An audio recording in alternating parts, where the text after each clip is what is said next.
बच्चों, आप सबका बहुत बहुत स्वागत है मेरे यूट्यूब चैनल में। मैं रमा मैम आपके लिए क्लास 10th की मैथ सॉल्व कर रही हूँ और अभी तक मैंने chapter 2, chapter 3, chapter 5, chapter 7, chapter 8, chapter 9, chapter 12 complete कर चुकी हूँ। उनके सॉल्यूशंस, एनसीईआरटी के सारे क्वेश्चंस के सॉल्यूशंस अपलोड कर चुकी हूँ और जो मेरा अभी लास्ट वीडियो था उसका लिंक मैं इस वीडियो के डिस्क्रिप्शन में आपके साथ शेयर करूँगी। अब मैं स्टार्ट कर रही हूँ चैप्टर 4, ओके। एंड चैप्टर 4 का नाम है क्वाड्रेटिक इक्वेशंस। जब मैंने चैप्टर 2 का इंट्रोडक्शन बनाया था तो उसमें भी कुछ चीज़ें मैंने आपके लिए एक्सप्लेन की थी जो इसके इंट्रोडक्शन में रिपीट होंगी।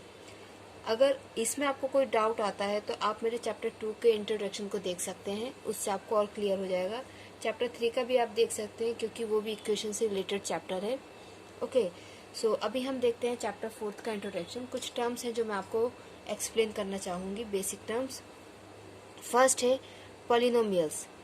4f(x) is equal to ax a0 x की power n plus a1 x की power n-1 plus a2 x की power n-2 plus dot dot dot an।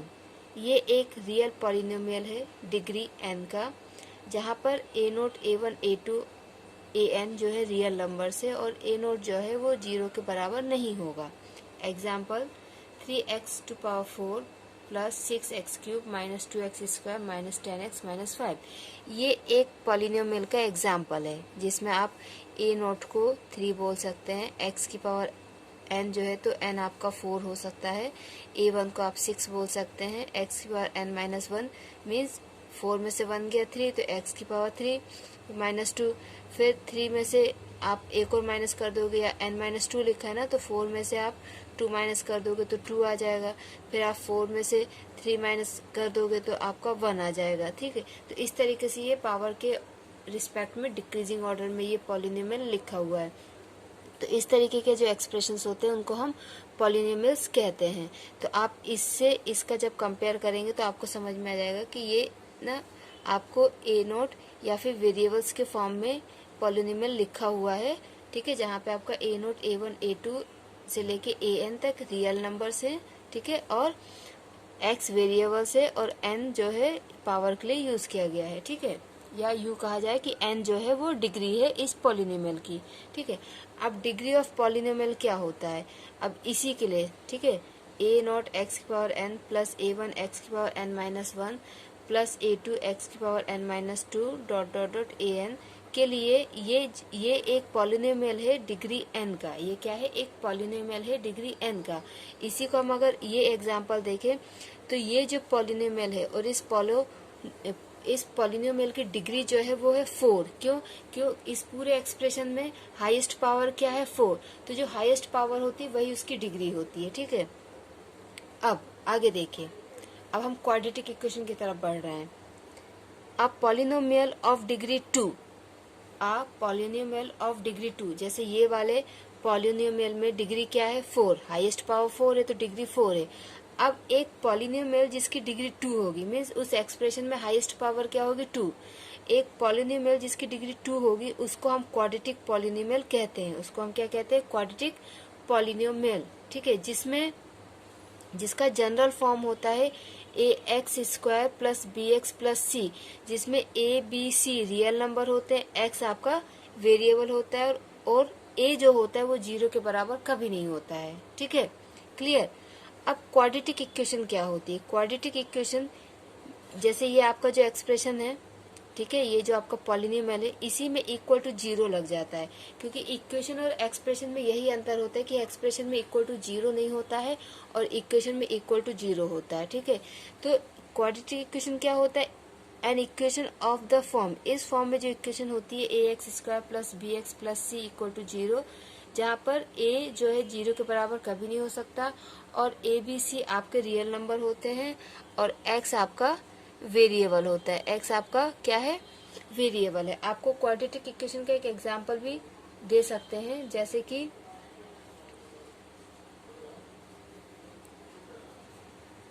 2x² minus 5x plus 3 is equal to 0। देखिए इसमें equal है, 0 भी है, तो ये एक इक्वेशन है, ठीक है। और अगर हम इसको सिर्फ ऐसे लिखते हैं 2x² माइनस 5x प्लस 3, तो ये क्वाड्रेटिक पॉलिनोमियल होता है या फिर एक्सप्रेशन होता है। So this is equation and this is expression और पॉलिनोमियल, ठीक है। तो यहाँ पे क्या है, हाईएस्ट पावर क्या है 2, हाईएस्ट पावर क्या है 2, तो इस पॉलिनोमियल की डिग्री क्या हो गई 2, इसलिए हम इसको कहेंगे क्वाड्रेटिक पॉलिनोमियल। और इसमें इक्वल 0 लग गया, इसलिए आपका हो गया क्वाड्रेटिक इक्वेशन। क्लियर, तो आपको क्वाड्रेटिक इक्वेशन क्या होती है ये समझ में आ गया। अब देखिए, अगर हम इस x को, जैसे हमने यहाँ पे लिखा ना px is equal to 2x² minus 5x plus 3, ठीक है, हमने ये लिखा इक्वल टू 0 है, तो हमने px is equal to 2x² minus 5x plus 3 हमने ये लिखा। अब यहाँ पे हम लिख देते हैं p अल्फा, मतलब x की जगह हम क्या रख रहे हैं अल्फा, तो ये हो जाएगा 2 alpha square minus 5 alpha plus 3, ठीक है। अब ये अल्फा क्या है, ये अल्फा इस क्वाड्रेटिक इक्वेशन की वैल्यू है, जिसको हम जीरो कहते हैं या जीरोस कहते हैं, क्योंकि क्वाड्रेटिक इक्वेशन है, पावर 2 है, डिग्री 2 है, तो इसमें ना x की 2 वैल्यू आएंगी जिनको हम जीरोस कहते हैं। जब मैंने चैप्टर 2 का इंट्रोडक्शन दिया था तो उसमें ये चीज आपको बताई थी, अब मैं फिर से बता देती हूँ, ठीक है। तो अब ये अल्फा क्या है एक्चुअली में, देखिए जब हम यहाँ पे x इक्वल टू 3/2 रखेंगे, ठीक है, x इक्वल टू क्या रखेंगे 3/2, तो ये जो x इक्वल टू 3/2 है इसको हम बोलेंगे alpha is equal to 3/2। Quadratic equation के जो जीरोस होते हैं उनके नाम होते हैं अल्फा एंड बीटा, ठीक है, उनके नाम क्या होते हैं अल्फा एंड बीटा। तो अल्फा हो गया 3/2 और बीटा हम यहाँ पे मान के चलते हैं 1। अब ऐसा क्यों होगा, देखिए जब हमने रखा p 3/2 मीन्स हम x की जगह क्या रख रहे हैं 3/2, तो देखिए 2 इंटू 3/2 का स्क्वायर माइनस 5 इंटू 3/2 प्लस 3, तो ये क्या होगा 2 इंटू 9/4 माइनस 5 इंटू 3/2 प्लस 3, ये हो गया आपका 2 टाइम्स, ये हो गया 1 टाइम्स, तो ये हो गया 9/2 माइनस 15/2 प्लस 3। अब यहाँ पे हम लेंगे एलसीएम, ठीक है, यहाँ पे हम क्या लेंगे एलसीएम, तो ये क्या हो गया 9/2 माइनस 15/2 प्लस 3 इंटू 2/1/2, यहाँ पे भी 2 था, यहाँ पे भी 2 था, यहाँ पे 2 लाने के लिए हमको मल्टीप्लाई एंड डिवाइड 2 से करेंगे। हम डिवाइड करते हैं तो मल्टीप्लाई भी करते हैं, ये रूल है, ओके। तो अब ये क्या हो गया आपका 9/2 minus 15/2 plus 6/2, okay.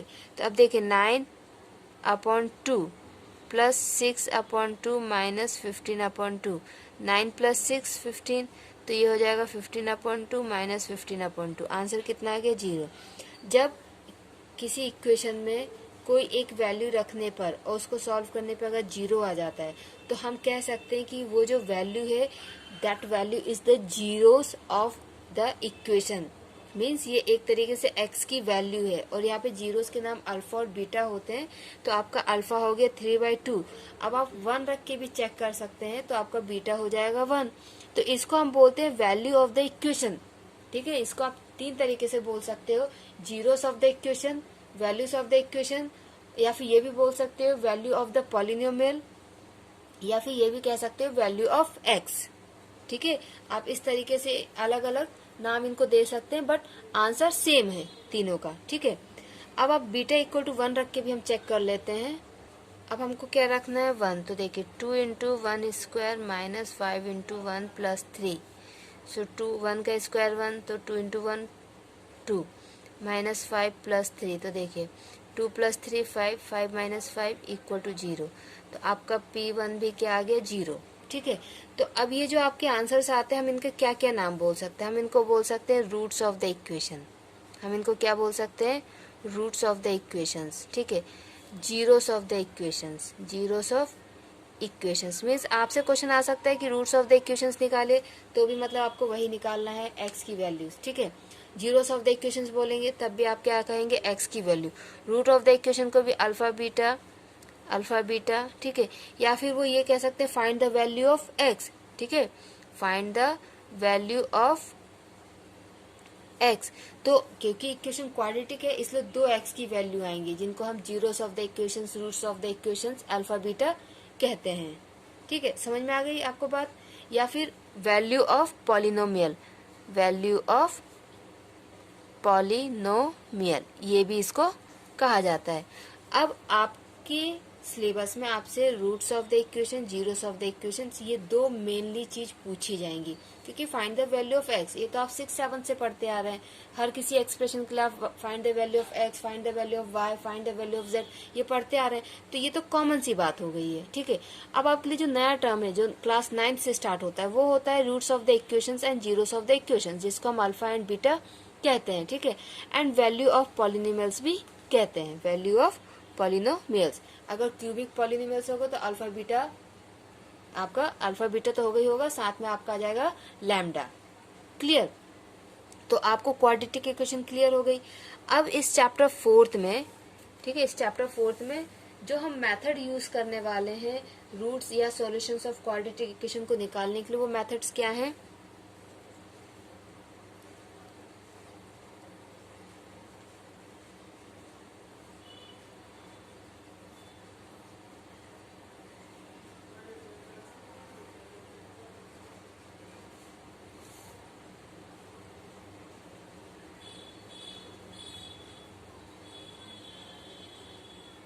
Methods to find the roots और solution of a quadratic equation, ये वैल्यू ऑफ जो पॉलिनोमियल्स है ना, सॉल्यूशंस ऑफ क्वाड्रेटिक इक्वेशंस भी कह सकते हैं। तो फर्स्ट आपको आएगा फैक्टराइजेशन मेथड, जो हमने क्लास 9th में पढ़ा है और आपको मैंने चैप्टर 2 में भी बताया है इसके बारे में, फैक्टराइजेशन के बारे में। ठीक है, तो फैक्टराइजेशन मेथड आपके लिए कोई नया मेथड नहीं है, ये पुराना मेथड ही है, आप इसको इजीली सीख जाएंगे। जो बिगनर्स हैं, जिसने अभी भी मैथ पढ़ना स्टार्ट किया या फिर क्लास 10th में आके सीरियस हो गए, तो उनके लिए ये नया मेथड है। ठीक है, उनके लिए सब कुछ नया होगा। तो आप फैक्टराइजेशन मेथड में फिर भी एक्सप्लेन करूंगी, चैप्टर 2 में मैंने एक्सप्लेन किया, पर चैप्टर 4 में भी जब मैं क्वेश्चन सॉल्व करूंगी तो आपको फैक्टराइजेशन मेथड एक्सप्लेन करूंगी। सेकंड आपको इसमें आएगा कंप्लीटिंग द स्क्वायर मेथड, ये आपके लिए नया मेथड है, completion of square method, but tough नहीं है, इजी है। ये किस पे काम करता है? ये जो आपने आइडेंटिटीज पढ़ी होंगी, a plus B whole square, a minus B whole square, इन आइडेंटिटीज पे काम करता है ये। जब आपको मैं ये मेथड एक्सप्लेन करूंगी तो वहां पे आपको समझाऊंगी, पर ये उन्हीं आइडेंटिटीज पे काम करता है। तो ये इंट्रोडक्शन देखने के बाद आप वो आइडेंटिटीज एक बार रिवाइज कर लीजिएगा। हालांकि क्लास 10th के बच्चों के लिए वो आइडेंटिटीज याद होनी चाहिए, क्योंकि हम उन आइडेंटिटीज को 7th स्टैंडर्ड से पढ़ना स्टार्ट कर देते हैं। थर्ड है आपके लिए डिस्क्रिमिनेंट मेथड।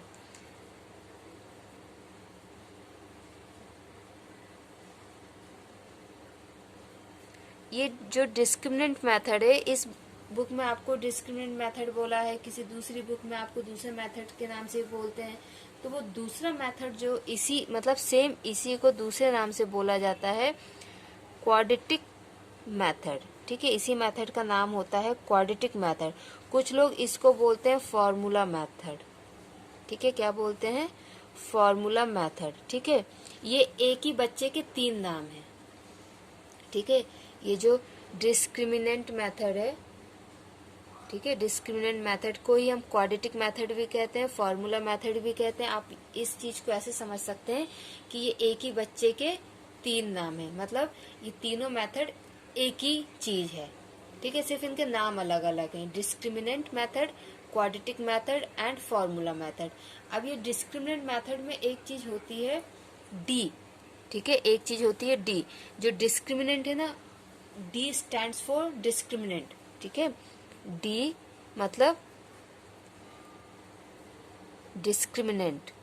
ओके, तो इस डी से, डिस्क्रिमिनेंट से हमें नेचर ऑफ द रूट्स पता चलता है। अब रूट्स का क्या नेचर होता है? ह्यूमन बींग्स का तो नेचर हमको पता है कि उसका सॉफ्ट नेचर है, उसका हार्ड नेचर है, उसका डोमिनेंट नेचर है। ठीक है, कोई बहुत अच्छे से बात करता है, कोई बहुत रूडली बात करता है, कोई दूसरों पे अपना प्रभाव बहुत ज्यादा डाल देता है। कुछ लोगों का ऐसा नेचर होता है कि वो अपनी ही बात को सही मानते हैं। तो ये हमें आदमियों के नेचर के बारे में तो हमने पढ़ा है।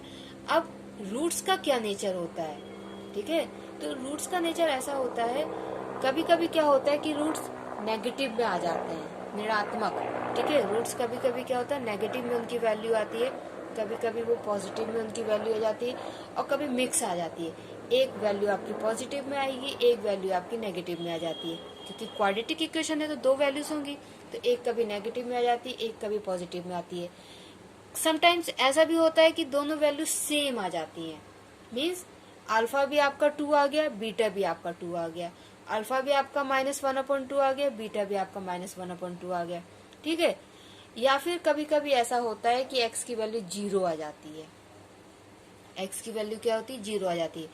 तो इन बेसिस पे जो मैथमेटिशियंस थे उन्होंने रूट्स के नेचर डिसाइड किए हैं और 3 तरीके के नेचर डिसाइड किए हैं, ठीक है। और वो डिपेंड करता है डी की वैल्यू पे। ओके, अब ये डी क्या है, देखिए आपका क्वाड्रेटिक इक्वेशन का स्टैंडर्ड फॉर्म होता है ax² + bx + c = 0, ठीक है। अब जैसे अगर हम अपनी पहली वाली इक्वेशन लें 2x² - 5x + 3 = 0, ओके। अब इसको आप कंपेयर करें तो आपका a आ जाएगा 2, b आ जाएगा -5 और c आ जाएगा 3, क्लियर, ठीक है, ये आ गया। अब हम निकालेंगे d क्या होता है, b² - 4ac, ये फॉर्मूला है इसका, ठीक है। जब आप इसके क्वेश्चंस करेंगे या मैं एक्सरसाइज में से जब क्वेश्चंस करवाऊंगी तो आपको धीरे धीरे ये फॉर्मूला ना अच्छी तरीके से याद हो जाएगा, ठीक है। तो फिलहाल आप समझने के लिए देखिए, d मीन्स b² - 4ac। अब ये b² - 4ac, ये जो क्वाड्रेटिक इक्वेशन हमको दी जाती है उसी में से हम a b c निकालते हैं, ठीक है। अब यहाँ पे अगर हम इसकी वैल्यू रखें और d निकालें तो b क्या है, -5, -5² - 4 × a means 2 × c means 3, so d = 25 -4 2 = 8, 8 3 = 24। आपका d क्या आ गया, 1, आपका d क्या आया है, 1, और 1 क्या है, एक पॉजिटिव वैल्यू है, 1 क्या है, एक पॉजिटिव वैल्यू है, ठीक है। कभी कभी d आपका 0 भी आ सकता है, कभी कभी d आपका नेगेटिव भी आ सकता है। इस d की वैल्यू पर डिपेंड करता है कि आपकी क्वाड्रेटिक इक्वेशन के जो रूट्स हैं, जो जीरोस हैं, जो वैल्यू ऑफ x है, वैल्यू ऑफ पॉलिनोमियल्स हैं या सॉल्यूशन ऑफ क्वाड्रेटिक इक्वेशन है, उनका नेचर कैसा होगा। उनको 3 कैटेगरी में डिवाइड किया गया है, ओके। तो देखिए, अगर d आपका 0 से बड़ा आता है, ठीक है, d आपका अगर 0 से बड़ा आता है, 0 से बड़ा मीन्स 1 2 3 4 5 6, ठीक है, या फिर 3/2 भी तो 1.5 होगा, लेकिन 0 से बड़ा है, ओके, मीन्स पॉजिटिव नंबर्स, भले चाहे फ्रैक्शन में हो लेकिन पॉजिटिव नंबर्स। d अगर आपका पॉजिटिव आता है, 0 से बड़ा आता है, तो आपके जो रूट्स होंगे वो डिस्टिंक्ट होंगे। डिस्टिंक्ट मीन्स अलग अलग, x की 2 वैल्यू आएंगी लेकिन दोनों पॉजिटिव आएंगी, दोनों क्या आएंगी, पॉजिटिव आएंगी। रियल रूट्स मतलब पॉजिटिव होना चाहिए, ठीक है। अगर आपकी d की वैल्यू 0 के बराबर आती है, ठीक है, अगर आपकी d की वैल्यू 0 के बराबर आती है तो आपके रूट्स रियल तो होंगे लेकिन इक्वल होंगे, मीन्स x की सेम वैल्यू आएगी और पॉजिटिव में रहेगी, ठीक है। अगर आपका d 0 से छोटा आता है, 0 से छोटा मीन्स नेगेटिव वैल्यू, 0 से कम तो नेगेटिव वैल्यू आती है। अगर आप नंबर लाइन थोड़ा सा याद कर लें, ठीक है, तो नंबर लाइन में क्या होता है, बीच में 0 होता है और इस तरफ पॉजिटिव नंबर होते हैं, इस तरफ नेगेटिव नंबर्स होते हैं, ठीक है। तो 0 से छोटा d आपका 0 से कम है, मतलब नेगेटिव नंबर्स हैं, तो आपके रूट्स रियल नहीं होते। रियल मतलब वही कि आपकी वैल्यू नेगेटिव में है, नो रियल मीन्स आपकी वैल्यू नेगेटिव में। तो इस तरीके से 3 कैटेगरी में डिवाइड किया गया है नेचर ऑफ द रूट्स, और इसके ऊपर क्वेश्चंस आते हैं, ओके, इसके ऊपर क्वेश्चंस आते हैं। अगर फाइनल एग्जाम में बाय चांस नहीं भी आएगा तो आपके जो स्कूल में एग्जाम्स होते हैं उसमें ये जरूर आएगा, और फाइनल एग्जाम में भी इनके आने के चांसेस पूरे होते हैं। तो ये आप अच्छे से पढ़ लीजिएगा, जब मैं क्वेश्चंस करवाऊंगी तो आपको ये और अच्छे से समझ में आ जाएगा। वैसे हमने जो ऊपर सॉल्व किया तो इसमें d क्या आया है, 1, d आपका क्या है, 1 आया। तो इसमें से कौन सी कंडीशन आ रही है, d is greater than 0, d क्या है, 0 से बड़ा है, तो इसके रूट्स रियल होंगे, मतलब दोनों वैल्यू इसकी पॉजिटिव होंगी, और साथ ही साथ डिस्टिंक्ट होंगे, मीन्स अलग अलग होंगे। डिस्टिंक्ट मीन्स डिफरेंट होंगे। तो देखिए, हमने जब पॉलिनोमियल समझा था तो उसमें हमने क्या लिखा था, अल्फा 3/2 एंड बीटा 1। ठीक है, जब हमने बीटा 1 रखा था तो हमको 0 मिल गया था, और जब हमने अल्फा 3/2 रखा था तब भी हमें 0 मिल गया था। दैट मीन्स इस इक्वेशन के जो दो जीरोस हैं या दो जो रूट्स हैं वो हैं 3/2 एंड 1। दोनों अलग अलग हैं, दोनों पॉजिटिव हैं, तो यहाँ से ये प्रूफ हो गया। ठीक है, तो इस तरीके से हम नेचर ऑफ द रूट्स भी निकालते हैं। ये चैप्टर 4 का सारा इंट्रोडक्शन कंप्लीट हो गया है। इस चैप्टर 4 में आपके वर्ड्स प्रॉब्लम भी आएंगे। ठीक है, और बच्चे अधिकतर कंफ्यूज हो जाते हैं चैप्टर 3 और चैप्टर 4 के वर्ड्स प्रॉब्लम में, बट आपको कंफ्यूजन बिल्कुल भी नहीं रखना है, क्योंकि जब आप क्वेश्चन पढ़ोगे और आप उसको सॉल्व करना स्टार्ट करोगे, अगर वो चैप्टर 3 का क्वेश्चन होगा तो ऑटोमेटिकली आपके पास 2 लीनियर इक्वेशंस आ जाएंगी, और अगर वो चैप्टर 4 का होगा तो ऑटोमेटिकली आपकी क्वाड्रेटिक इक्वेशन बन जाएगी। क्वेश्चन पढ़ के आपको ये बिल्कुल नहीं समझने की कोशिश करना है कि ये थर्ड का है कि फोर्थ का है।